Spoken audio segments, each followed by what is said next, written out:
उजव्या छातीवर ठेवा आणि डोळे बंद करा सगळ्यांनी. डोळे बंद. आई वडिलांचा चेहरा समोर आणा डोळ्यासमोर. एक 5 सेकंद. आई वडिलांचा चेहरा डोळ्यासमोर आणा. आता मी जे म्हणेन त्यामागे तुम्ही रिपीट करा. मी ह्या पवित्र ठिकाणी आणि पवित्र कार्यक्रमामध्ये शपथ घेतो की मी माझ्या जीवनातील उद्दिष्ट आणि ध्येय हे ठळकपणे लिहून ते पूर्ण करण्याकरिता सदैव कार्यरत राहील. मी प्रामाणिकपणा कधीही सोडणार नाही. यश मिळण्यासाठी मी कुठल्याही शॉर्टकटचा किंवा इल्लीगल मार्गांचा उपयोग करणार नाही. मला जन्म देणारे माझे जन्मदाते आजपर्यंत आयुष्य घडवण्यात जे गुरुजन वर्ग होता त्यांचे ऋण मी कायम मनात ठेवतो आणि मी माझ्या यशासाठी कितीही अडचणी आल्या हार न मानता सतत प्रयत्न करीत राहील. माझा कितीही अपमान झाला तरी मी पुन्हा पुन्हा प्रयत्न करत राहील आणि येत्या 5 ते 10 वर्षामध्ये एक यशस्वी आयुष्य जगण्याकरिता ज्या काही हाल अपेष्टा त्याग करावा लागेल ते करण्याची मी आज इथे मनापासून शपथ घेत आहे.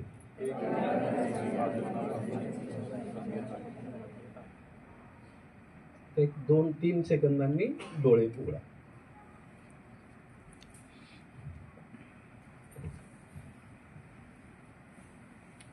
हे पूर्ण बोलताना किती जणांच्या डोळ्यासमोर खरंच आई वडील होते? म्हणजे किती जण फॉलो करतील स्वतःसाठी आणि आई वडिलांसाठी? थँक्यू. 10 मिनिटात मी माझी स्टोरी सांगतो. किती जणांनी व्हिडिओ पाहिले व्हॉट्सअपला आलेले? व्हॉट्सअप ग्रुपमध्ये वगैरे पाठवले होते त्यापैकी किती व्हिडिओ पाहिले तुम्ही? की माझी स्टोरी किंवा म्युच्युअल फंड किंवा इन्व्हेस्टमेंट रिलेटेड आहे कोणी असं? तर सुरुवात करतो. माझा जन्म आनंदनगर मधला. आनंदनगर मधला कोणी आहे इथं? नाहीये. आणि जेवढं हो नाही इंटरॅक्टिव्ह जेवढं कराल तेवढं व्यवस्थित पोहोचू शकतो.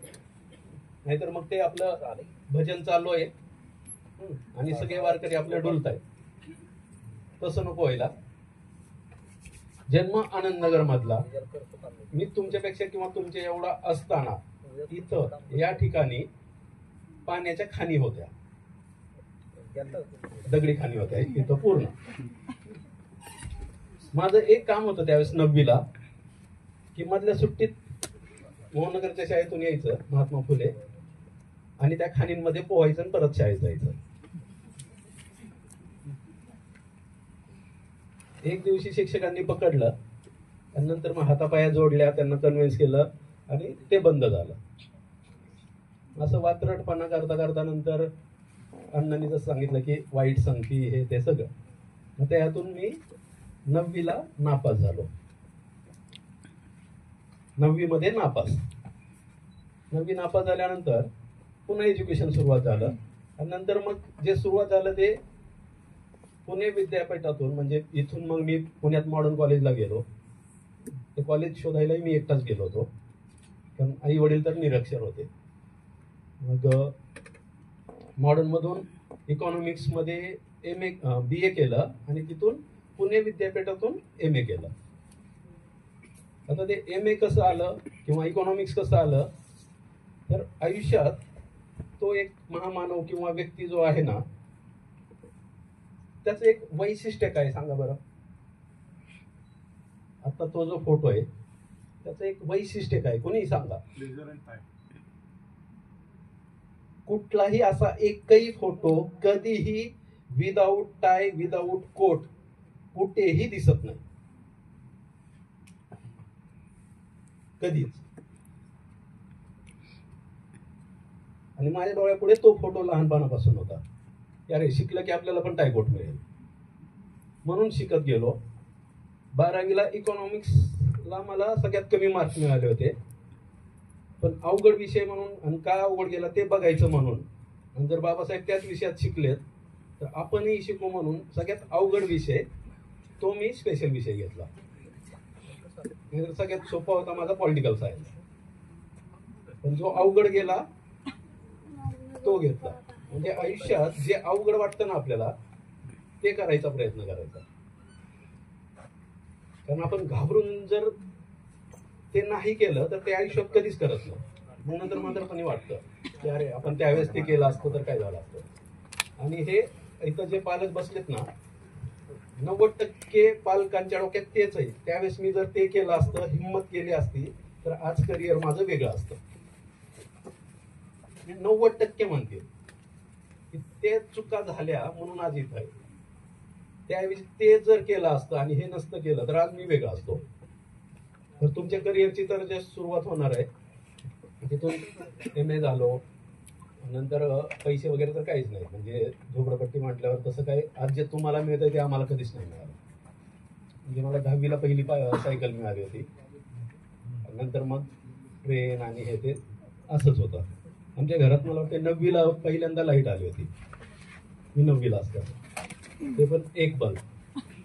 इतर वेळेस रॉकेलची चिमणी असायची, ते पण वरची ते वात जळली की परत त्याला त्या गाडीने हलवा, परत ते पेटवा. त्यातून मग नाक काळे, सगळं चेहरा काळा व्हायचा. तर अशी ते करिअर सुरुवात झालेली. आणि असं मस्तीत करता करता करता करता मग तुम्ही जे आज करताय किंवा करताय, आता इथं प्रेमवीर किती जण बसलेले आहेत? ऑलमोस्ट 80%. कारण मी तुमच्या वयाचं होतं त्यावेळेस पण मी तेच केलंय. कारण तो स्वभाव आहे. 9वी 10वीत गेलं की आपल्याला अट्रॅक्शन वाटतं. मुलांना मुली आवडतात, मुलींना मुलं आवडतात. आता पुढची पिढी आली, मुलींना मुली आवडतात, मुलांना मुलं आवडतात. सगळंच झालंय. हे आपल्याला आवडणारच आहे. त्याच्यामुळे तो विषय ठेवायचा बाजूला. आवडणार आहे हे नैसर्गिक आहे, पण ती आवड कशी पाहिजे, आयुष्य बरबाद करणारी नसायला पाहिजे. ती आवड अशी पाहिजे की तोही म्हणायला पाहिजे की आपण दोघं मिळून अभ्यास करू, आपण दोघं मिळून सक्सेसफुल बनू. फक्त ते लफड करायचं म्हणून लफड जर केलं आणि नंतर ती मुलगी दुसऱ्या बरोबर किंवा तो मुलगा दुसरी बरोबर जर गेला आणि ही आपलं रडत बसणार, हात कापून घेणार, कुठंतरी गळफास घ्यायला जाणार, त्यासाठी तुम्हाला तुमच्या आई वडिलांनी जन्म दिलेला नाही. किंवा प्रेम करा, पण ते प्रेम कसं करा, काहीतरी घडवणारं असावं, आयुष्य बरबाद करणारं नसावं. आणि जसं अण्णा म्हटलं की असेल मनी पुसतील 17 जणी. पैसा पहिला कमवायचा. जर तुम्ही तुमचं मुलींना स्पेसिफिकली की तुम्ही जर तुमचं एज्युकेशन आणि करिअर जर नाही केलं चांगलं तर तुम्हाला चांगला नवरा कसा मिळेल? एखाद्या डॉक्टर इंजिनियरला 10वी 12वी पास मुलगी कशी चालेल? मग कोण मिळणार? रिक्षा ड्रायव्हर, पानपट्टीवाला, गवंडी, भिगारी. म्हणजे आयुष्यभर फक्त त्या 1-2 वर्षाच्या ज्या चुका आहेत ना 9वी ते 12वी मधल्या, त्याच्यामुळे अख्खा आयुष्य बरबाद होणार आहे. मुलांच्या बाबतीतही तेच.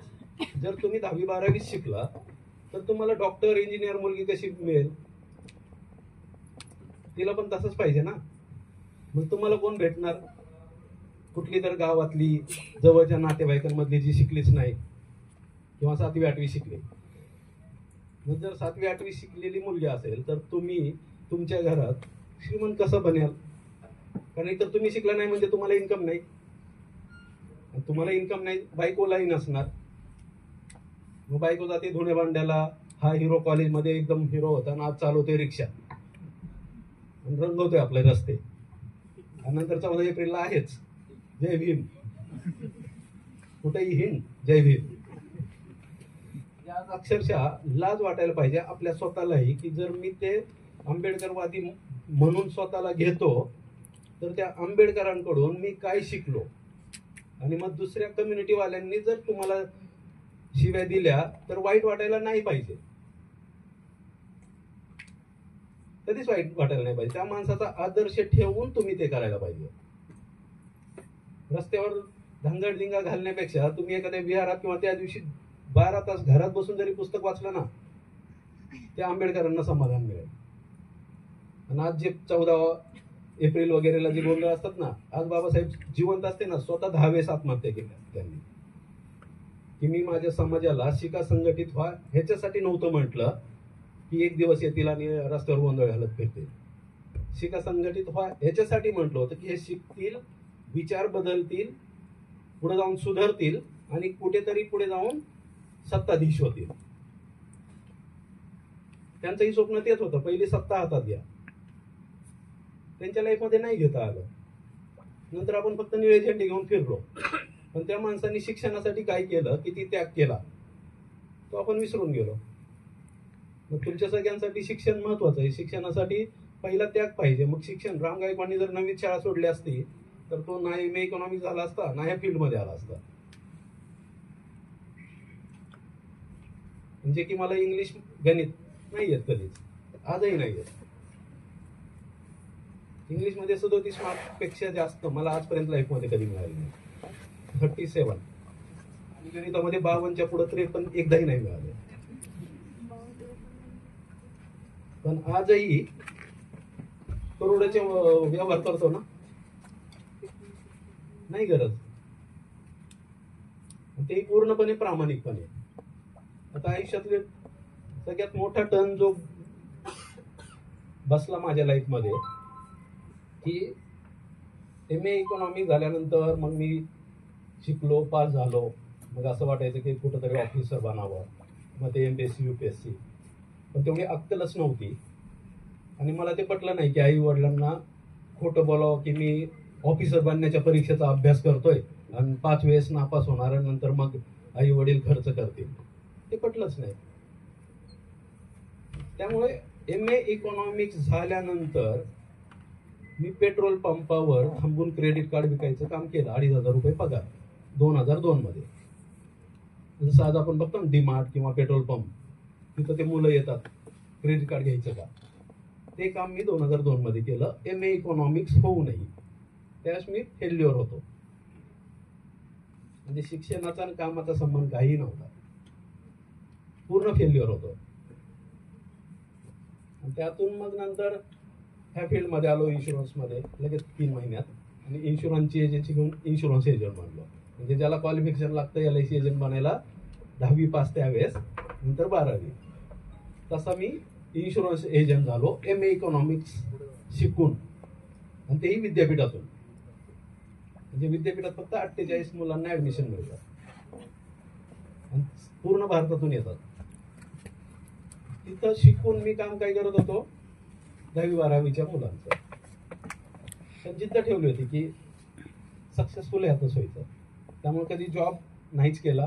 आणि हे फील्ड सातत्य, जसं अण्णा म्हटलं की तेव्हापासून आजपर्यंत सातत्य आहे, तेच करतोय आणि इथून पुढे मरेपर्यंतही तेच करणार आहे. म्हणजे फील्डही बदलणार नाही. तर असं करता करता ते झालं. आणि आज तुम्ही ज्या एजमध्ये आहात त्या एजमध्ये पहिला जॉब माझा चालू झाला होता 9वी मध्ये. चिंचवड स्टेशनलाच ते LIC ECSचं ऑफिस आहे. म्हणजे ते आत्ताची पेट्रोल पंपाच्या बाजूची बिल्डिंग, तिथं बस स्टॉप होता चिंचवडचा. त्या बस स्टॉपच्या पाठीमागं गुऱ्हाळ होतं ऊसाचं. दरवर्षी तेच असायचे त्या गुऱ्हाळाला. तिथं मी 9वीत असताना पहिलं कामाला गेलो होतो. 8 रुपये दिवसाला पगार आणि काम होतं लोकांनी ते ज्यूस पिलेले धुवायचे आणि ते परत ठेवायचे आणि नंतर ऑर्डर बाहेरच्या वगैरे घेऊन जायच्या. 8 रुपये दिवसाला पगार 9वीला. नंतर 10वीला म्हणजे 9वी पासून असा एकही वर्ष गेलं नाही की ज्या वर्षी मी काम केलं नाही. MA संपेपर्यंत उन्हाळ्याच्या सुट्टीमध्ये काम केलं नाही असा एकही दिवस गेला नाही. 12वी पास झालो त्यावेळेस वडिलांच्या कंपनीमध्ये हमाली काम करायला गेलो. जॉब उचलायचे, टेम्पोमध्ये भरायचे, टेम्पोतले उतरायचे खाली. 1 टन माल म्हणजे 1000 किलो उचललं हे केलं की 18 रुपये मिळायचे. आणि त्यावेळेस मी टार्गेट ठेवायचो 10 टन केल्याशिवाय घरी जायचं नाही, म्हणजे 180 रुपये दिवसाला. ते जर केलं असतं तर आयुष्यात चांगला हमाल बनलो असतो किंवा माथाडी कामगार बनलो असतो. नंतर BAच्या वेळेस ते मॅग्नेटिक बेल्ट विकत रस्ते दारोदारी फिरायचो. नेहमी झाल्यावर क्रेडिट कार्ड. तर हे सक्सेसफुल बनण्यासाठी प्रत्येक वेळेस काहीतरी पैसे कमवा. पार्ट टाइम काम करा, पैसे कमवा. त्या पैसे कमवण्यातून काय होणार आहे, तुमची लाज इज्जत ही मेली जाईल. ज्यावेळेस तुमच्या वर्गातल्या मुली तुम्हाला बघतील की हा मुलगा कुरिअरची डिलिव्हरी करतोय, ते डंजोचं हे करतोय किंवा अजून कुठेतरी कामाला आहे रस्त्यात किंवा कपड्याच्या दुकानात, आपल्याला वाटेल की आपण तोंड लपवावं. मग तिने बघितल्यावर गेले ना, इज्जत मेलीच, संपलं. पण मला माझं करिअर जर करायचं आहे तर पहिली इज्जत नावाचा प्रकार सोडून द्यावा लागेल. आणि दुसरी गोष्ट, 4 लोक काय म्हणतील ही गोष्ट सोडून द्यावी लागेल. 4 लोकांना काही फरक नाही पडत तुमच्या आयुष्यात. तर तुम्ही त्या 4 लोकांना घाबरून हे नको करायला, 4 लोक काय म्हणतील, ते नको करायला, 4 लोक काय म्हणतील. तुमच्या घरात ज्यावेळेस तुम्ही उपाशी असताना किंवा पैसे नसतात किंवा आज तुम्ही फक्त घरी गेल्यावर फोन करा, सख्खे बहीण भाऊ जे वाटतं ना आपल्याला, पर्टिक्युलर कोणीही, की मला 2 लाखाची गरज आहे, पुढचे 3 दिवस तो फोन उचलला जाणार नाही. कधीच नाही उचलला जाणार. आणि ती वस्तुस्थिती आहे. त्यामुळे करिअरच्या आणि छोट्या छोट्या गोष्टी आहेत. आणि आयुष्यातला टर्निंग पॉईंट म्हणजे माझा 2002 मध्ये मी MA इकॉनॉमिक्सला होतो. त्यावेळेस रेल्वेतून पडलोच होतो, चालत्या ट्रेनमधून पडलो, मग ICU आपल्या ह्याला लोकमान्याला. नंतर 2004 मध्ये आमचे भावकीचे भांडणं झाले आनंदनगरमध्ये, चुलत भावांशी, आत्ते भावांशी. त्या भांडणाच्या वेळेस 26 जून 2004 मी गेलो YCMला. डोक्यावर 18 टाके. मोठा भाऊ आहे इथंच पाठीमागे, त्याच्या दोन्ही हात फ्रॅक्चर. वडिलांना 36 टाके. YCMला ऍडमिट. आणि YCMचं बिल 2-3 दिवसानंतर आलं 1400 रुपये. आणि ते 1400 रुपये द्यायला माझ्याकडे पैसे नव्हते. त्या रात्री खूप रडलो होतो, कारण भाऊ पण जेलमध्ये गेला होता. कारण त्यांनी पोलिसांना पैसे देऊन वगैरे ते मॅनेज करून उलटे आमच्यावर जास्त नॉन बेलेबल केस टाकल्या होत्या. त्याच्यात मिळतच नाही. ते वकिली जे 326 कलम आमच्यावर लावलं होतं, ज्याला बेल मिळतच नाही. म्हणजे हाफ मर्डरपेक्षाही ते स्ट्रॉंग आहे. आणि आम्ही जेलमध्ये, ते बाहेर, आणि आमच्यावर हाफ मर्डर म्हणजे 326. त्या दिवशी त्या रात्री मी रात्रभर रडलो होतो YCMला. रात्रभर रडताना फक्त एकच ठरवलं होतं की असा दिवस परत आयुष्यात येऊ द्यायचा नाही, की पैसे नाहीत असा दिवस मरेपर्यंत परत कधी येऊ द्यायचा नाही. त्या दिवशी कामाला जे लागलो होतो ना, तिथून पुढचे 10 वर्ष मी माझे मित्र, नातेवाईक किंवा कुणाचे लग्न, कुणाचा वाढदिवस, कुणाचं कोण मेलंय, कुणाचं कोण जन्म झालाय, एक काही कार्यक्रमाला गेलो नाही. ती मला माझी घेतलेली शिक्षा किंवा तपश्चर्या होती. मी त्या गोष्टी सोडल्या होत्या. म्हणून मगाशी तुम्हाला जे म्हटलं ना की तुम्ही काय सोडाल, त्या गोष्टी सोडल्या. 10 वर्षानंतर मी ऍक्च्युअल सक्सेसफुल झालो. मगाशीच मला कोणीतरी विचारलं गावाला जातो का, 12 नंतर नाही गावाला गेलो जास्त मी. पण गावाला जाऊन येण्यापेक्षा मी इकडे काम केलं तर 5,000 रुपये मला मिळतील ना. आणि तुमच्यासाठी म्हणून सांगतो, आज IPL शिवाय तुम्ही राहू शकत नाही. मी पण त्यावेळेस क्रिकेट खेळायचो, दिवसभर खेळायचो. 2003 नंतर आजपर्यंत मी पूर्ण मॅच एकही नाही बघितली. आजपर्यंत एकही मॅच वर्ल्ड कपची सुद्धा, IPL तर सोडून द्या, IPL तर मी बघितलंच नाही कधी. वर्ल्ड कपची फायनल पण कधी बघितली नाही पूर्ण. त्यांनी आयुष्यात काहीच फरक पडला नाही माझ्या, पण मी फायनान्शियली स्टेबल झालो. ते खेळणार, ते करोडोमध्ये कमवणार आणि तुम्ही तुमचा दिवसभर तिथं त्यांचे बघण्यासाठी घालवणार. कसं श्रीमंत बनणार तुम्ही? आणि तुम्ही बघताय म्हणून ते श्रीमंत बनणार. म्हणजे दुसरे श्रीमंत बनावे म्हणून तुम्ही तुमच्या दिवसातले त्या इंस्टाग्राम फेसबुकला 2 तास घालवणार, उरलं सुरलं क्रिकेट बघणार. क्रिकेट ते IPL आहे, क्रिकेट नसलं तर जुन्या मॅच बघणार लाईव्ह नसल्या तरी. पण तेवढ्या वेळात 1-2 पुस्तकं वाचा ना, 1-2 चांगल्या गोष्टी शिका, तर घडाल. त्यामुळे तो त्याग करायची तयारी पाहिजे आणि तरच लाईफ घडेल. तर प्रवास खूप अवघड असतो. हे 2-3 वर्ष जर तुमचे गेले तर आयुष्य बरबाद होईल. आणि आज मी हेच सांगतो सगळ्यांना, यातले मला वाटत नाही की किती जण रिअली आज उठून मला म्हणतील की मी खरं सक्सेसफुल आहे. बसलेल्या पैकीही म्हणजे माझ्याच वयाचे बऱ्यापैकी पालक, ह्यांनी जरी ते 3 ते 5 वर्ष म्हणजे 10वी ते पुढं 9वी ते 5 वर्ष पुढचे हे जर प्रॉपर वेने यूज केले असते ना, आज 90% जणांची लाईफ वेगळी असते. पण आज ते बदलू शकत नाही. पण तुम्ही तरी घडू शकता. आजही ते घडू शकतील. म्हणजे काल मी एक CA कडे गेलो होतो. त्यांच्या ऑफिस मधले एक जण काका 71व्या वर्षी, परवा दिवशी काहीतरी रिझल्ट आला 2-3 दिवसापूर्वी, 71व्या वर्षी CA झाले. 71व्या वर्षी. तुमच्या शेजारीच ऑफिस आहे 24 गोल्ड मध्ये 3ऱ्या मजल्यावर. मोठी फर्म आहे, 150 लोक कामाला आहेत, 150 CA कामाला आहेत. 71व्या वर्षी CA झाले. म्हणजे ती जिद्द, तेवढा अभ्यास करायची तयारी, नाहीतर 60 बुद्धी नाटी मानतात लोक. 70ला होत आहेत. तर ह्या गोष्टी करिअरच्या बाबतीत तरी ते करा. मी पण तुमच्यापेक्षा वेगळा नव्हतो. मी पण सगळे जुगार खेळलेत, पत्ते खेळलेत, सोरट खेळले, ते पैसे असे गल्लीवर टाकून ते दगडाच्या ह्याने उडवायचं ते खेळलंय, सगळे खेळले. पण ती भरपाई कुठे केली? एज्युकेशन संपल्यानंतर काम करताना हार्डवर्क केलं. आणि हार्डवर्क एवढं केलं की दिवसभर भूक लागली तरी जेवत नव्हतो, किंवा किती अपमान झाले ना तरी मी रस्त्यावर थांबून येस सर म्हणायचो, येस मॅडम म्हणायचो, स्माइलच द्यायचो की आज होईल माझा अपमान. अपमानाने काय फरक पडतोय? एक ना त्यांच्या नावावर म्हणजे अंगावर 100 का 1000 वेळेस थुंकला एकदा, काय फरक पडला? गौतम बुद्ध काय म्हणतात? समोरच्यानी जर अपमान केला, समोरच्यानी शिव्या दिल्या आणि तुम्ही त्याकडे दुर्लक्ष केलं तर तुम्हाला काय फरक पडणार आहे? तो अजून त्याचाच जास्त अपमान होईल. तर जे नातेवाईक किंवा जे मित्रांना अपमान करतात ना, ते असं फिट ठेवायचं डोक्यात की एक दिवस मी उत्तर देईन, पण माझ्या कर्तृत्वाने देईन.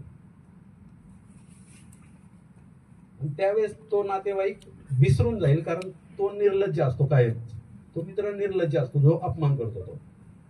पण त्याला आपल्या कर्तृत्वाने उत्तर द्यायचं. आणि त्यावेळेस तो निर्लज्जपणे येऊन बोलतोच. आणि तशा गोष्टी ते विसरून जातात.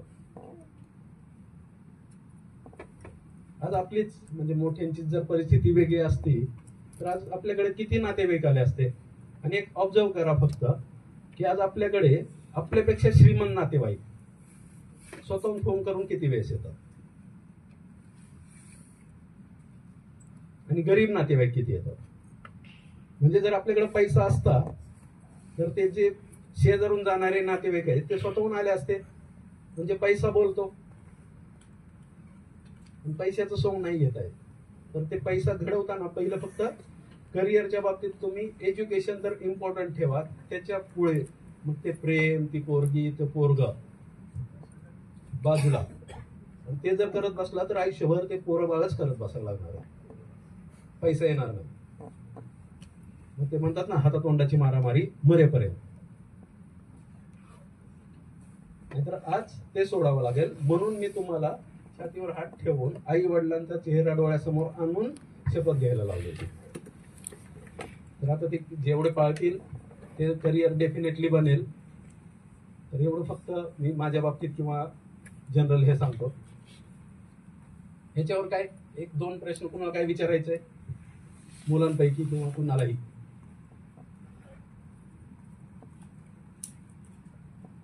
आपण हे फायनान्स फील्ड मधल्या करिअरकडे येऊ आणि नंतर मग इन्व्हेस्टमेंटचं शेवटी घेऊ.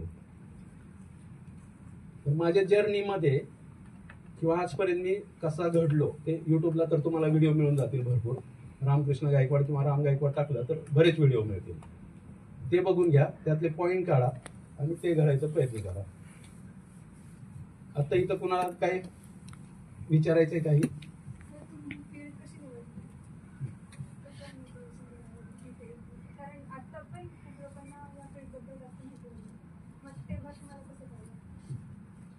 चांगला प्रश्न आहे की हे फील्ड कसं कळलं. 10वी पास झालो ना मी, पुढं काय घ्यायचं ते पण मला नव्हतं माहित. म्हणजे आयुष्यात कसं कसं घडत गेलो फक्त.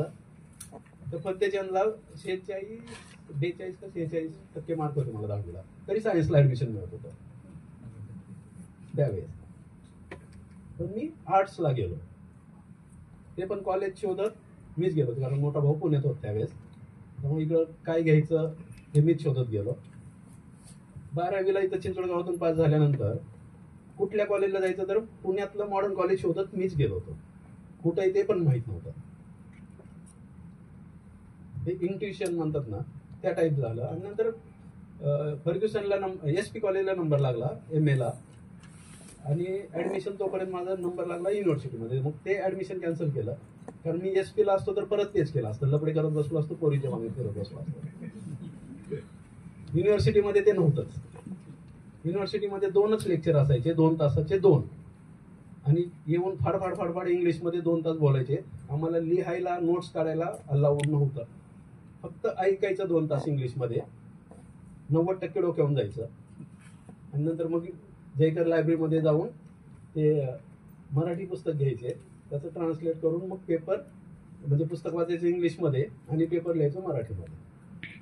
तर MA झाल्यानंतर काय झालं, मी 3 महिने क्रेडिट कार्डच्या कामाला गेलो. एक मित्र यांना पण ओळखतात की तो आणि मी क्रेडिट कार्डच्या कामाला गेलो. 2,500 रुपये पगार. मग ते काम करता करता फायनान्सचं कळलं, क्रेडिट कार्ड म्हणजे काय, बँक काय. आणि एकदा असं झालं की विद्यापीठामध्ये एका माणसाने विचारलं की ती ICICI प्रुडेन्शियलची एक पॉलिसी आहे, त्याचे डिटेल मला पाहिजेत आणि मला माझ्या मुलाच्या नावावर इन्व्हेस्ट करायचे. त्यास तो पॉईंट मला क्लिक कसा झाला किंवा मी तो कॅच कसा केला की जर हा माणूस स्वतःहून हे प्रोडक्ट मागतोय म्हणजे ह्या प्रोडक्टला डिमांड असायला पाहिजे किंवा काहीतरी आहे. मग मी ते ऑफिस शोधत पुण्यात गेलो. ह्यालाच होतं ते ऑफिस, FC रोडला. तिथं जाऊन इन्फॉर्मेशन घेतली की हे करण्यासाठी मला काय करावं लागेल.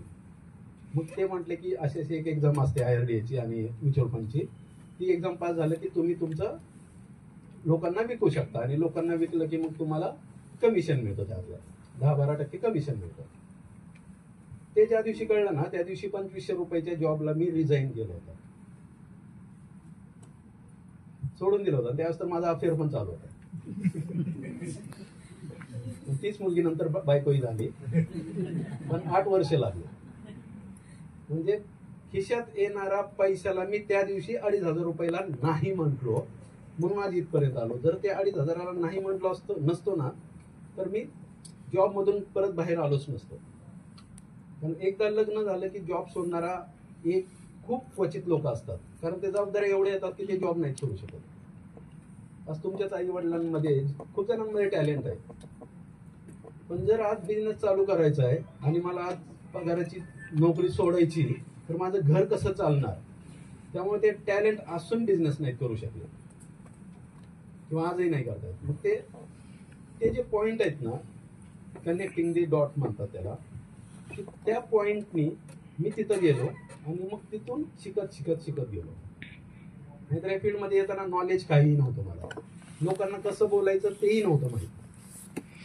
शिकलो आणि लक किंवा बॅड लक काय होतं की मला शिकवणारं कोणीच नव्हतं. म्हणजे असा गुरु, मार्गदर्शक, रस्ता दाखवणारा कोणीही नव्हता. आत्ताही एक सांगतो, आज 47 वय आहे, करोडोमध्ये इन्कम आहे, काही गरज नाही शिकायची. 1.5 महिना एका परीक्षेच्या मागे लागलो होतो, जी परीक्षा मी 2 वेळेस फेल झालो 15 दिवसापूर्वी गेल्या महिन्यात. पण एक काय ठरवलं होतं की पुढे मरेपर्यंत एकतर ती परीक्षा वैतागून पास होऊन जाईल मला, म्हणजे घाबरून, पण मी हिला सोडत नाही. आता दर आठवड्याला परीक्षा देणार आणि आता काल पास झालो. आणि ते जे नवीन प्रोडक्ट येतं म्युच्युअल फंड मधलं त्याच्यावर येईल मी. SIP म्हणून एक इन्व्हेस्टमेंटची ऑपॉर्च्युनिटी, त्याला मिनिमम 10 लाख रुपये लागतात, मिनिमम 10 लाख. त्या परीक्षेचा पिंपरी चिंचवड मधला पहिला पास होणारा मीच आहे.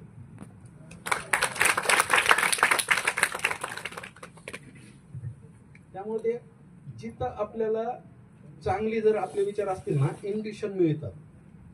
असं वाटलं ना, मनाने म्हटलं ना की हे काहीतरी आहे, तिकडे जायचं. आणि जे अट्रॅक्टिव्ह वाटेल ना, सगळ्या मुलांसाठी सांगतो, जे अट्रॅक्टिव्ह रस्ता वाटेल ना तिकडे कधीच जायचं नाही. जी सोपी वाट आहे ना तिकडे कधीच जायचं नाही. ती सोपी वाट तुम्हाला नेऊन खड्ड्यात घालणारच आहे एक दिवस. अवघड वाटेवर कधीही माणूस घसरून पडत नाही जेवढा प्लेन रस्त्यावर पडतो. कारण अवघड वाटेवर तो माणूस बघतच चालतो, कारण तो कॉन्शियस असतो की अरे हा वाकडी वाट आहे. आणि इकडं प्लेन वाट असते, त्यामुळे तो निवांत चालतो आणि कुठेतरी पडतो. त्यामुळे अवघड वाट आयुष्यात कधीही पकडायची. 2 रस्ते, प्रत्येक गोष्टीला 2 रस्ते समोर येतील तुम्हाला सगळ्यांना, म्हणजे मोठ्यांना पण मी सांगतो, प्रत्येक घटनेला 2 गोष्टी समोर येतात, 2 रस्ते. हे किती जर सोपं केलं तर तुम्ही बरबाद. 1-2 वर्ष मजा वाटेल, पुढे बरबाद, आयुष्य बरबाद. अवघड केलं की पुढे 4-5 वर्ष त्रास होईल, पण आयुष्य पूर्ण सेट झालेलं असेल. बॉयफ्रेंड भेटायला बोलवतोय, पण त्याला नाही म्हटलं आणि मी माझा अभ्यास केला, 2 मार्क जास्त मिळतील. मुलगी भेटायला बोलवते, 2 चॉईस आहेत ना, भेटायला जायचं, 1-2 तास कुठेतरी गार्डन मध्ये जाऊन गप्पा मारत बसायचं, 2 तास बरबाद झाले. तेच जर मी म्हटलं की नाही मला आज अभ्यास आहे, 2-5 मार्क जास्त मिळतील. प्रत्येक गोष्टीला 2 पर्याय आयुष्यात सगळ्यांचे असतात, त्यातला फक्त अवघड पर्याय निवडायचा, सोपा पर्याय कधीच निवडायचा नाही, कधीच. त्यामुळे जे इंट्युशन येतात ना आतून, त्याने तो चांगलेच इंट्युशन मिळतात.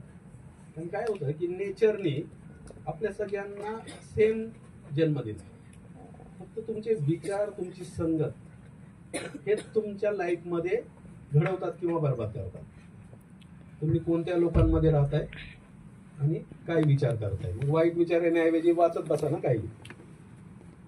आज फक्त टार्गेट ठेवा, ते छावा, पानिपत तर नाही, छावा, श्रीमान योगी, आंबेडकरांचं पुस्तक, मोठी पुस्तकं नाहीत तर लायब्ररीतून घेऊन या आणि मोठ्या लेखकांचे वाचा. म्हणजे जर इंग्लिश कम्फर्टेबल असेल तर इंग्लिश किंवा ट्रान्सलेटेड बुक. आपल्या जातीतल्या लोकांनी लिहिलेली वाचू नका, त्याच्यामध्ये फक्त ती जातच दिसेल आणि पुढे त्या माणसाने काय त्याग केला शिक्षण घेताना ते तिथं नाही दिसलं. त्या गोष्टीची आपल्याला नाही गरज. आपल्याला काय गरज आहे, तो माणूस आज सगळा विरोध असताना. बाबासाहेब आणि शिवाजी महाराज असे होते की त्यांना सगळ्या कम्युनिटीचा, समाजाचाही विरोध होता, तरी ते दोघं घडले.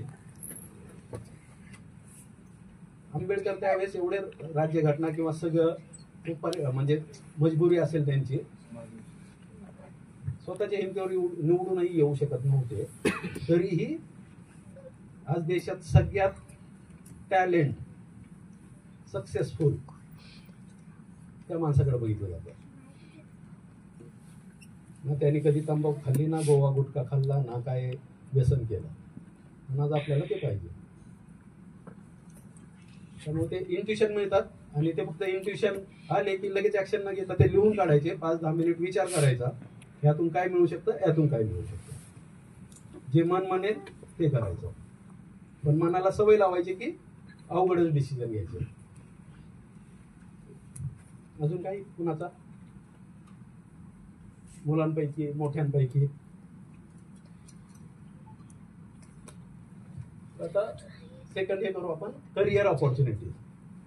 तिसरं, फायनान्स क्षेत्रातील नोकरी आणि व्यवसायाच्या संधी. फायनान्स फील्ड असं आहे ना की जिथं माणूस, त्या फील्डला मरण नाही. पैसा म्हटलं की एक तर पैसा पाहिजे कुणाला तरी, किंवा पैसा म्हणजे एक तर ज्याच्याकडे आहे त्याला इन्व्हेस्ट करायचं आहे किंवा काहीतरी घ्यायचं आहे, आणि ज्याच्याकडे नाही त्याला पैसा पाहिजे. म्हणजे दोन आहेत, एक तर लेंडिंग आणि बॉरोईंग म्हणतात. ज्याच्याकडे पैसा आहे त्याला कुठंतरी तो इन्व्हेस्ट करायचा आहे किंवा काहीतरी सोनं घ्यायचंय, घर घ्यायचंय, पॉलिसीज घ्यायच्या, म्युच्युअल फंड घ्यायचे, शेअर घ्यायचे. आता त्याच्यामध्ये जे दोन गोष्टी आहेत, एक शेअर्सच्या किंवा म्युच्युअल फंड किंवा तुमचे इन्शुरन्स. बँकेमध्ये चपराशापासून जनरल मॅनेजर पर्यंतचे जॉब आहेत. म्हणजे फायनान्स फील्डमध्ये 5,000 रुपये महिना कमवणाऱ्यापासून आज 15-20 कोटी रुपये पगार घेणारेही लोक आहेत भारतात. आणि आज 10वी-12वी ग्रॅज्युएशन नंतर ज्यावेळेस तुम्ही CFP, MBA, फिनान्स हे जे करता आणि त्यातून जर तुम्ही ह्या फील्डमध्ये आलात तर सुरुवातच 30 आणि 50 हजारांनी होते महिना. आणि तेच जर काम केलं तर पुढच्या 3 ते 5 वर्षात तुमचा पगार होतो 20 ते 25 लाख. पण आपण का घाबरतो? टार्गेट आहे. नाहीतर आज आर्ट, सायन्स, कॉमर्स तिन्ही स्ट्रीम मध्ये काम म्हणजे शिकलेल्या मुलाला फायनान्समध्ये अपॉर्च्युनिटी आहेत. आज जेवढे आपण टीव्हीवर बघतो ना मोठे लीडर किंवा करोडपती लोक, ते सगळे मॅक्झिमम 90% इंजिनियर आहेत आणि उरलेले जास्त शिकलेलेच नाही. फक्त त्यांना एक कळलंय की पैसा कसा मॅनेज करायचा असतो. तर त्यामुळे आर्ट, सायन्स, कॉमर्स घेतलं तर त्यातल्या त्यात सोपं होतं. पण बऱ्यापैकी अपॉर्च्युनिटी खूप आहे या फील्डमध्ये आणि व्यवस्थित जर प्लॅनिंग केलं तर करोडो रुपये कमवू शकतो माणूस. मग दोन्ही अपॉर्च्युनिटी आहेत, जॉब पण आहे, बिझनेस पण आहे. म्हणजे समजा मी जर बँकेत जॉब केला, एक होम लोन किंवा कार लोन डिपार्टमेंटला सेल्समन म्हणून, पगार किती मिळतो मला? 20, 22, 25 हजार. मी ते शिकलं आणि मीच ती एजन्सी घेतली होम लोन आणि कार लोनची. मी डायरेक्ट क्लायंटला विकलं तर मला कमिशन किती मिळणार आहे? 2 ते 3%. मग जर मी 4 घरं विकले 50-50 लाखाचे म्हणजे 2 कोटीचे, 2 कोटीवर 2% कमिशन म्हणजे किती मिळणार आहे? 4 लाख रुपये महिना. त्यासाठी काय करावं लागेल? 12-18 तास काम करावं लागेल, कारण तो बिझनेस आपला आहे. मी लोकांपुढे गेलो तर लोक मला भेटतील. आणि मी सुरुवातीला टार्गेट ठेवायचो, इन्शुरन्स एजंट झाल्यावर 100 फोन कॉल अननोन लोकांना करायचे. त्यावेळेस 2002-03 मध्ये 100 phone call yellow pages directory किंवा सिक्युरिटी वगैरे जे असतात ना IT कंपन्यांमध्ये, त्यांची ते एक्सटेन्शनची लिस्ट असायची, ती त्यांच्याकडून घ्यायचं आणि त्याच्यावर फोन लावून अपॉइंटमेंट घ्यायचं की मी राम गायकवाड बोलतोय, तुम्हाला ह्या इन्शुरन्स प्लॅन बद्दल माहिती द्यायची किंवा इन्व्हेस्टमेंट करायची असतं. 100 90% लोक नाही म्हणायचे. म्हणजे 100 90 लोक नाही म्हणायचे. 1-2 जण अपॉइंटमेंट द्यायचे, 1-2 जण पुढच्या महिन्यातली 15 दिवसानंतरची द्यायची. त्यातल्या 5 लोकांना भेटायला गेलो की 4 लोक नाही म्हणायचे. म्हणजे 100 मागे किती मिळायचे? 1. मग माझं टार्गेट काय असायला पाहिजे? 1000 लोकांना भेटायचं, म्हणजे 10 लोक भेटले. किंवा दुसरं काय की मला जे लोक नाही म्हणतायत ते का नाही म्हणतायत त्याचं स्किल मी अक्वायर करेन आणि त्या 100तले 5 कसे क्लोज होतील त्यासाठी मी माझं नॉलेज वाढवेन. आजही माझे दिवसातले मिनिमम 2 ते 3 तास वाचण्यात जातात, आजही डेली. म्हणजे माझं शिक्षण बंद नाही झालेलं. ज्याचं शिक्षण बंद होतं ना तो माणूस म्हणजे मेल्यासारखाच जगतो. आयुष्यभर त्या माणसाने सांगितलं ना विद्यार्थी राहा. विद्यार्थी राहा म्हणजे काय की तुम्ही ज्या फील्डमध्ये, ज्या कंपनीत, ज्या प्रोडक्टवर काम करताय त्याच्यातलं अजून बारीक सारीक गोष्टी शिकत राहा, अपग्रेड करत राहा स्वतःला. सेम, फक्त तुमचं टेक्स्ट बुक तेवढं वाचून ठेवू नका. ऍक्च्युअल वाचायची सुरुवात ठेवा. एंडला रेफरन्स बुकची लिस्ट असते कुठल्याही टेक्स्ट बुकला. ते रेफरन्स बुक पहिले वाचायची सुरुवात करा. त्यामुळे थोडं थोडं स्किल अपग्रेड करावं लागेल. त्याला 5 हे म्हणतात पॉइंट आहेत. एक तर पहिलं तुमच्याकडे नॉलेज पाहिजे. म्हणजे सक्सेसफुल बनण्यासाठी काय पाहिजे? नॉलेज पाहिजे. बेसिक नॉलेज तरी पाहिजे तुम्हाला त्या फील्ड बद्दलचं. दुसरं काय पाहिजे म्हणजे तुम्हाला काय माहीत आहे हे पहिलं माहीत पाहिजे. हे मिळतं नॉलेजमधून. दुसरं काय पाहिजे? स्किल, कौशल्य. कौशल्य म्हणजे काय की ते कसं करायचं. मी इंजिनिअरिंगचं नॉलेज घेतलं, ऑटोमोबाईल इंजिनियर बनलो, पण ते स्क्रू कसा फिरवायचा तेच माहित नसेल तर, किंवा गाडीचं इंजिन कसं काम करतं आणि ते बेल्ट तुटल्यावर काय करायचं तेच जर माहित नसेल तर. त्यामुळे दुसरं कधी येतं की स्किल म्हणजे काय की तुम्ही काय करू शकता. असं काय तुमच्याकडे की तुम्ही हे करू शकता म्हणून तुम्हाला बिझनेस मिळेल किंवा तुम्हाला जॉब मिळेल. नॉलेज तर सगळ्यांकडेच आहे. जे 10वी 12वी झाले नॉलेज आलं ना, बेसिकली वाचता येतं, लिहिता येतं, पण त्यांच्याकडे स्किल काय. आज तुमची कॉम्पिटिशन किती आहे? हजारो लाखो मुलं प्रत्येक डिग्री मधून बाहेर पडतायत. तेवढे जॉब आहेत का? आजही नाही, पुढे तर नसणारच आहे. जॉबवर जो डिपेंड राहून करेल ना त्याचा अवघड आहे पुढे. जॉबला एक स्पेसिफिक स्किल आणि 1000 लोकांमध्ये तुमच्याकडे वरचं स्किल डेव्हलप करण्याची तुमची कॅपॅसिटी पाहिजे. नाहीतर मी मध्ये एका चांगल्या कॉलेजमध्ये गेलो होतो, कॉमर्सचे मुलं बसले होते. त्यांना ओपनली सांगितलं होतं की मी जर इंटरव्ह्यू घेतला तर तुमच्यापैकी एकालाही जॉब नाही मिळणार. लास्ट इयर बीकॉमचे मुलं होते. हे दुर्दैव आहे. नॉलेजच नाही. म्हणजे ऍक्च्युअल ते बुक किंवा ते इकॉनॉमी म्हणजे कॉमर्स म्हणल्यावर इकॉनॉमिक्स, पैसा, तुमचं व्याज, महागाई हे तरी कळायला पाहिजे. सेन्सेक्स काय, तुमचं शेअर्स म्हणजे काय, शेअर्समध्ये कसे पैसे बनतात ते तरी कळायला पाहिजे. ते जर मिळत नसेल आणि ग्रॅज्युएट होत असाल, जॉब कसा मिळेल? इकडे बाहेरचे मुलं 12वी पासूनच तयारी करतात. आज UPSC MPSC बरेच जण म्हणले पोलीस आणि इन्स्पेक्टर व्हायचंय किंवा डिफेन्समध्ये जायचंय. बाहेरची मुलं 10वी 12वी पासून डेली 8-8, 10-10 तास प्रॅक्टिस करतात रेग्युलर, ते पण डेली. त्यांच्याबरोबर तुम्हाला कॉम्पिटिशन करायची. म्हणून आज खडकीमध्ये 50 जागा जरी निघाल्या ना, कमीत कमी 8 ते 10 लाख मुलं असतात ऍप्लिकेशन, आणि इंटरव्ह्यूला 2 ते 3 लाख लोक येतात. त्याच्यामध्ये 12वी म्हणजे बेस क्वालिफिकेशन जे आहे ना, 10वी किंवा 12वी, तिथून PhD झालेल्या पर्यंत असतात. इंजिनिअरिंग करणारे मुलंही तिथं येतात, पण जॉबच नाही. पण तो माणूस बिझनेसच्या आणि विचार पण नाही करत. आज जर सगळे म्हणजे वाईट वाटेल बऱ्यापैकी, आज आपण त्या चौकात लोकांना भीक देतो ना 1-2 रुपया, त्यांचं आजचं ऍव्हरेज इन्कम किती असेल महिन्याला, दिवसाला? माझ्या मते 1 ते 1,500 रुपये ऍव्हरेज एक भिकारी कमवतो इंटू 30 दिवस. आणि इकडे मुलगा इंजिनियर बनून बाहेर पडतो 15-20 हजार रुपये. पण डेडिकेशन काय त्या भिकाऱ्याचं? 100 कारवाले नाही म्हटले ना तरी तो 101व्या कारवाल्याकडे जातो, साहेब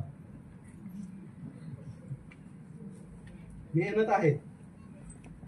तू म्हणत नाही आणि माझा अपमान केला, काच लावली लगेच, पुढच्या कारवाल्याकडे जाणारच नाही. मेहनत ही करावीच लागणार आहे. आणि जॉब आणि बिझनेस ह्याच्यामध्ये तुम्हाला म्हणजे एकतर पहिलं मी सांगितलं की एकतर जॉब करू शकता त्याच प्रोडक्टमध्ये, म्युच्युअल फंडमध्ये मॅनेजर, इन्शुरन्समध्ये मॅनेजर किंवा बँकमध्ये मॅनेजर किंवा एक्झिक्युटिव्ह, कुठलीही फील्ड. आणि त्याच्याच उलट त्या फील्डमध्ये प्रत्येक ठिकाणी बिझनेस पण आहे.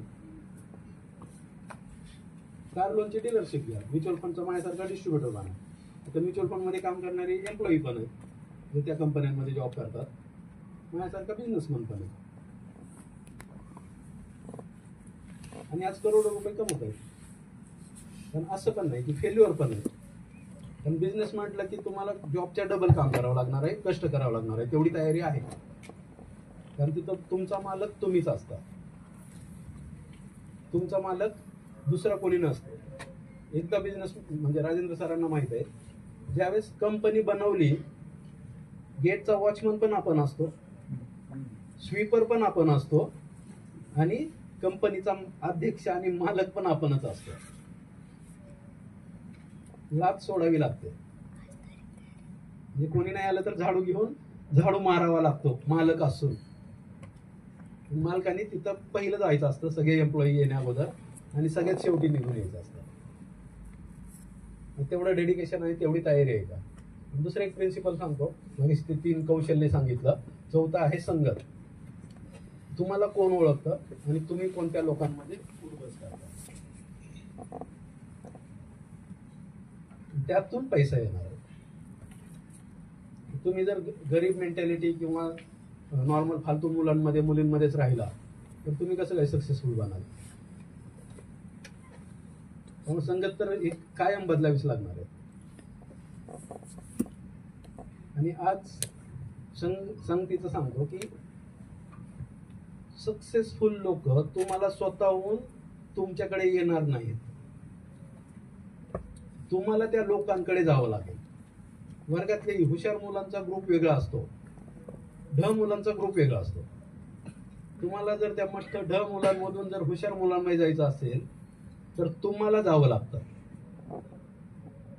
ते तुमच्याकडे येत नाही. त्यामुळे ते आपल्याला कुठे जायचंय ते आपल्याला डिसाईड करावं लागेल. मला कोणासारखं बनायचंय आणि कोणाबरोबर राहतोय. आणि मी माझ्या आयुष्यातले जेवढे दिवस घालवतो त्या मुलासारखाच मी बनणार आहे किंवा त्या मुलीसारखाच. त्यामुळे संगत ही सगळ्यात इम्पॉर्टंट आहे. कारण आपण वातावरण तर नाही बदलू शकत, आजूबाजू शेजारी आपण नाही बदलू शकत. पण ते बदलण्याचं प्रिन्सिपल काय, जिथं कॉलेजला जाता तिथंच थांबा ना 2 तास एक्स्ट्रा, घरी येऊच नका. घरी येऊन झोपा फक्त, म्हणजे ती संगत वातावरण तसंच बदलेल. मी तेच केलं.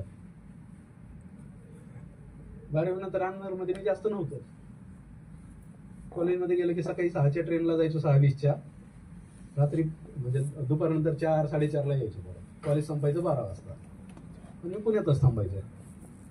त्यामुळे काय झालं, इकडचं डिस्कनेक्ट झालं, त्यांना मित्रांमध्ये राहिलोच नाही, संगत बदलली. त्यामुळे ते करावं लागेल. नाहीतर ऑपॉर्च्युनिटी तर खूप आहेत. आणि NISM किंवा गुगलवर सर्च करा, how to become mutual fund distributor, how to become stock broker. Stock broker, mutual फंडचे जेवढे व्हिडिओ बघता येतील तेवढे बघा. जगातला रिचेस्ट माणूस जो आहे ना तो फक्त स्टॉक घेतल्यामुळे झालाय. कोण आहे सगळ्यात रिचेस्ट माणूस? Elon Musk. तो बिझनेस करून झालाय. स्टॉक मार्केट मधला वॉरन बफेट. पहिली इन्व्हेस्टमेंट त्यांनी केली होती वयाच्या 14व्या वर्षी. आजही जुन्या बंगल्यात राहतो. स्वतःचा बंगला पण नाही, अपार्टमेंट आहे. आणि जुनी गाडी वापरतो. त्यांचं जे मेन हे आहे ओमाहामध्ये ऑफिस, बेसमेंटमध्ये लाकडी बेंच आहे जुना, कधीतरी 40-50 वर्षापूर्वीचा. 2 खुर्च्या असतात. एक पार्टनर आता वाढला 99व्या वर्षी, चार्ली मंगर. चार्ली मंगर एक सर्च करा. त्याचं ब्रेन होतं आणि त्याची आयडिया, असं दोन्हीचं कॉम्बिनेशन म्हणून ते आज जगातले रिचेस्ट पर्सन. स्टीव्ह जॉब्स हे नाव शोधा आणि त्यांचे व्हिडिओ बघा. Steve jobs engineering fail, apple बनवलं, कंपनीतून काढून टाकलं त्याला, परत कंपनीत आला. ऑटोबायोग्राफी पण नाही त्याची चांगली. तेवढी पुस्तकं नाही आपल्याला पैसे खर्च करायचे, युट्यूब बघा.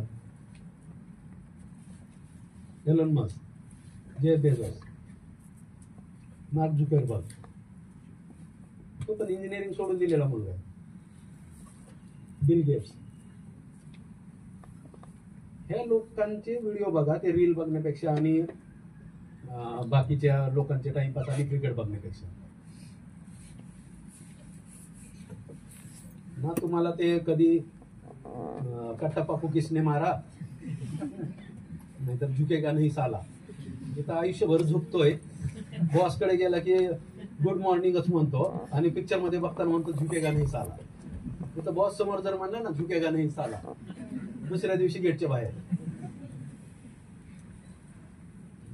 त्यामुळे ते करिअर जे बनवायचंय त्या ह्यानी ते करिअरचं हे करा की तुम्हाला काय बनायचंय. तुमच्या फील्ड मधले शोधा, न्यूटनचे हे टाका, युट्यूबला कुठलंही नाव टाका तुम्ही किंवा गुगलला टाका, ते कसे बनले ते काढा. आईन्स्टाईननी बल्बचा शोध लावलाच नाही, शोध दुसऱ्याने लावलेला आहे. एलॉन मस्कच्या कंपनीचं नाव काय? टेस्ला नावाचा शास्त्रज्ञ वाचा.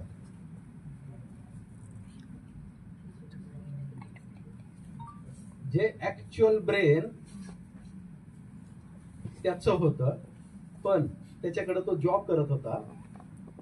त्यामुळे जेवढे पेटंट आणि आईन्स्टाईनच्या हाताखाली म्हणजे कंपनीत जवळपास 1,500 ते 2,000 सायंटिस्ट कामाला होते. त्यामुळे ते जे काही रिसर्च करायचे ते ऑटोमॅटिक छापलं जायचं इकडं.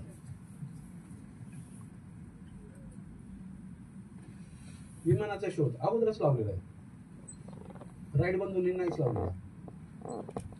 त्याचंही नाव आहे त्या माणसाचं. शोधा असं, मग ते का फेल्युअर का बनले आणि आपल्याला ते शिकायला मिळेल की मला करिअर मध्ये जर बनायचंय तर करिअर मध्ये कसं बनू शकतो. त्या लोकांच्या अर्धा तासाचे व्हिडिओ बघा. एक पुस्तक फक्त लिहून घ्या किंवा नंतर हे करा की थिंक अँड ग्रो रिच, हे एक पुस्तक आहे नेपोलियन हिलचं. त्यामध्ये 12 फक्त त्यांनी पॉइंट दिलेत, म्हणजे 12 चॅप्टर आहेत. त्यांनी जवळपास 20 वर्ष ते पुस्तक फक्त रिसर्च केला करोडो लोकांचा, म्हणजे करोड त्यावेळेचे मिलेनियर जे होते त्यांचा, आणि त्यांच्या सक्सेसचे प्रिन्सिपल लिहून काढले. आणि त्याला ऑफर कोणी दिली होती? त्या एक अँड्रू कार्नेगी म्हणून स्टीलचा मोठा हे होता, किंग होता त्यावेळेसचा. आणि त्या माणसाला ह्यांनी ऑफर दिली होती की तू 20 वर्ष घे, सगळे फिरायचा वगैरे खर्च माझ्याकडे. ते पुस्तक 250 पानाचं आहे. सक्सेसफुल बनण्यासाठी काय करावं लागेल? युट्यूबला फ्री मध्येच मिळेल. Think and grow rich, Napoleon Hill. मग ते एक पुस्तक बघितलं ना की तुम्हाला त्याच्या वर खाली ते त्याच्या रिलेटेडच व्हिडिओ येतात. मग दुसऱ्याचं येईल, मग तिसऱ्याचं येईल. जसं आपण एखादी मुलांच्या भाषेतली जरा थोडी वेगळी आपल्या मजा देणारी रील जर बघितली ना, वर खाली तशाच रील येतात. आणि एक बघितली की दुसरी बघतो आपण, बरोबर. मुलींचं पण एक रील बघितली की तुमचं ते AI आहे, त्याच्यामध्ये तो पॅटर्न तुमच्या ब्रेनचा सर्च केला जातो आणि त्या पॅटर्न मधून मग तुम्हाला त्याच ऍडव्हर्टाईज आणि त्याच रील येतात. तुम्ही पुढे काय बघणार हे तुमच्यापेक्षा त्या AI ला माहिती आहे जास्त. आणि तुमचे ब्रेन मॅपिंग तिथून होतं आणि तुम्ही काय करणार आणि तुम्हाला काय आवडेल हे तिथून कॅच होतं. चला, मुलांसाठी एक हे ऑनलाईन रमी ओपनली फक्त सांगा मला कोणी खेळतं का? मी तुमच्या जागेवर असतो तर मी हात वर केला असता. ऑनलाईन रमी किंवा ते क्रिकेटची मॅच लावा, काय ते टीम बनवायची, ड्रीम इलेव्हन आणि ऑनलाईन रमी आज जवळपास भारतातल्या 22 कोटी मोबाईल मध्ये लोडेड आहे. 22 कोटी. तेवढ्या लोकांना रातोरात श्रीमंत बनायचं. 1 कोटीचं प्राइज मिळेल, 2 कोटीचं प्राइज मिळेल, पण बनणारे किती? आज मी आनंदनगरमध्ये राहायचो ना, त्या आनंदनगरच्या बाहेर एक परदेशी भेळवाला आहे, पोलीस चौकीच्या समोर. तिथे एक लॉटरीवाला असतो. तो लॉटरीवाला तरुण होता तेव्हापासून मी बघतोय, आज तो म्हातारा झाला तरी तो तिथंच आहे, टेबलच आहे, लॉटरीच विकतोय. मग तो नसता का झाला लॉटरी काढून श्रीमंत? आजही तुम्ही जाऊन बघा, तिथं मयूर ट्रेड सेंटरच्या बाहेरच असतो. कमीत कमी मी मला वाटतंय जवळपास 8वीला 9वीला असेल तेव्हापासून तो विकतो. आजही लॉटरीच विकतो, आजही तसंच आहे. त्यामुळे ते होत नाही. आणि एक आज सांगतो की परत ऑनलाईन रमी मध्ये बऱ्यापैकी रमी कळत असेल, पण आता कोणी बोलणार नाही. 3 एक्के आले तुमच्याकडे, 3 एक्के आले, अण्णाकडे 3 बादशाह आले, मिलिंद सरांकडे 3 गुलाम आले, आणि माझ्याकडे फक्त सत्ता टॉप आला. सत्ता टॉप म्हणजे काय? 2, 5, 7 आले. सगळे वेगळ्या कलरचे पत्ते. म्हणजे सगळ्यात फालतू गेम मला आली, सगळ्यात मोठी गेम तुम्हाला आली. 3 एक्के. सेकंडची हायेस्ट गेम अण्णांना 3 बादशे, आणि नंतरची गेम यांच्याकडे 3 गुलाम. आणि आपण 4 खेळतो ऑनलाईन रमी, बरं का? कोण जिंकल? अंदाजे कोण जिंकायला पाहिजे? 3 एक्कावाला. पण मी आहे अंबानी, मी काय करतो, 3 एक्कावाला जेवढे पैसे लावेल ना त्याच्या दुप्पट मी लावतो. हे दोघं घाबरून 10 लाखावर खेळी आली ना, बंद करून टाकतात. 10 लाख चालणार कसे? मी पुढचं चालतो 1 कोटी. आणि मी आणि अण्णा मित्र आहे. आता 3 एक्केवाला शो पण नाही मागू शकत. 3 जण खेळायला बसले, मिलिंद तर गेले, पॅक होऊन ते गेले. आता आपण 3 आहे, 3 एक्के, 3 बादशे आणि 2, 5, 7, सत्ता टॉप. कोण जिंकल? तो माणूस 3 एक्केवाला चालायला पैसेच नसणार ना, तो पॅकच करणार आहे ना शेवटी. मग हे आईला माहित आहे, त्या ऑनलाईन रमीला माहित आहे की ह्याची अवकाश काय, किती चालू शकतो. मग ती ऑनलाईन रमी सुरुवातीला लालच दाखवते, 2-3 गेम जिंकतात, मग तो माणूस कॉन्फिडन्स मध्ये येतो की अरे मी तर एकदम टॅलेंटेड आहे. मग तो मोठा डाव खेळतो, मोठा डाव मग हळूहळू सवय लागते. मग नंतर पुढच्या वेळेस तो नातेवाईक मित्रांकडून पैसे मागतो आणि ते पैसे तिथं घालवतो, आणि मग कुठेतरी जाऊन सुसाईड करतो किंवा पळून जातो. आणि असे बुडणारे ज्यांना फास्ट श्रीमंत व्हायचं ना, ही 90% जनता आहे. आणि ती बनली फक्त लॉकडाऊन नंतरच. लॉकडाऊन मध्ये प्रत्येक चौकात, आजही तुम्ही प्रत्येक चौकात गेला ना, रिक्षावाले काहीतरी मोबाईल घेऊन बसलेले असतात. असं वाटतं की तेवढा अभ्यास जर केला असता त्यांनी तर ते PhD ओनर झाले असते. भाडं मारणार नाही, पण ते मोबाईल खेळत असते. त्यामुळं ऑनलाईन रमी, ड्रीम इलेव्हन हे कुणासाठीही नाही, त्या कंपन्यांचे प्रॉफिट 35-40% आहेत. त्या कंपन्या प्रॉफिट बनवण्यासाठी. मी जर ड्रीम इलेव्हनचा मालक असेल तर मला धंदा पाहिजे ना, मला प्रॉफिट पाहिजे. मी लोकांना कसं जिंकू देईन? पण मला प्रॉफिट पाहिजे. मी प्रॉफिटसाठी ती कंपनी बनवली. आज ग्रो ॲप, झिरोदा शेअर्स मध्ये सेम तसंच आहे. लोकांना वाटतं आज शेअर घेतला की दाम दुप्पट होते. आज सेबीचा रिपोर्ट आहे 93% लोक बुडतात. 93% लोक बुडतात. शेअर मार्केट हे गरिबांसाठी ऍक्च्युअल नाहीये. जसं जुगार हे नाहीये. जुगारावर कधीही कोणीही घर नाही चालू शकत. मला घर चालवायचंय म्हणून मी सकाळी उठून मस्त डबा घेऊन जुगाराच्या अड्ड्यावर गेलो आणि येताना परत खाऊन पिऊन डबा घेऊन 500 रुपयाची नोट घेऊन ये दररोज. नाही होणार. सेम तसं आहे शेअर मार्केट.